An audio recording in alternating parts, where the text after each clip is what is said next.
मैंने ना बहुत सारे वीडियोस देखे कि बाजार में बहुत सारे लोग काइट्स ले रहे हैं।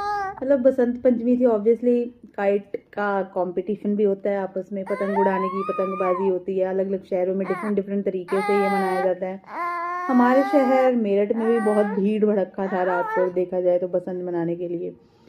बट सुबह होते होते जो सूरज देवता थे वो कहते ऐसे कैसे तुम मना लोगे बसंत पंचमी, रुको ज़रा, ठहरो ज़रा, सब्र करो, अभी बताता हूँ। सूर्य देवता जी ये कह के बस छिप गए। उसके बाद तो इंद्र देवता जी प्रकट हुए, और वो ऐसे प्रकट हुए कि शाम तक उन्होंने चुप होने का नाम नहीं लिया। अब आप सोचोगे ये बैकग्राउंड म्यूजिक कौन दे रहा है मेरे आवाज़ के पीछे?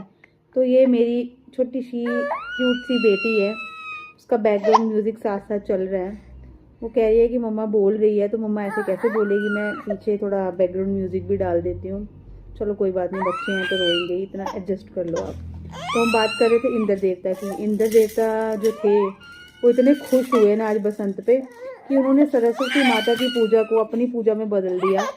लोग उसकी मतलब इंद्र देवता जी की पूजा कर रहे थे कि भाई थोड़ा शांत हो जाओ, कल बरस लेना, हमें थोड़ी बसंत पंचमी मनाने दो। कि बहुत सारी लोगों ने बहुत खर्चा किया हुआ था, मतलब बहुत सारी पतंगे खरीदी, डोर खरीदी, ये वो ये सब धरा का धरा रह गया। इंद्र देवता ने सारी की सारी प्लानिंग जो है चौपट कर दी। अब जो इंद्र देवता जी है उनके आगे किसका बस चलता है, क्योंकि बारिश हो रही है तो पतंग कैसे उड़ाएंगे। पर फिर भी कुछ पतंगबाज ऐसे हैं, जैसे ही आधे घंटे के लिए इंद्र देवता जी शांत हुए वो लेके आ गए अपनी पतंग और वो करने।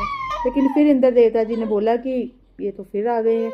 इंद्र देवता जी फिर से प्रकट हो गए, और रात के 9 बज रहे हैं इस टाइम पे, और अभी तक जो बारिश है वो आ रही है। मतलब सुबह से कॉन्टिन्यूसली यहाँ पे बारिश पड़ रही है। पंजाब में मैंने सुना है कि कल रात से बारिश पड़ रही है, और ये बारिश अब कब बंद हो गई, no idea.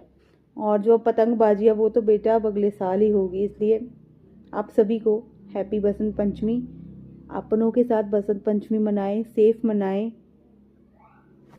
Tata, bye bye.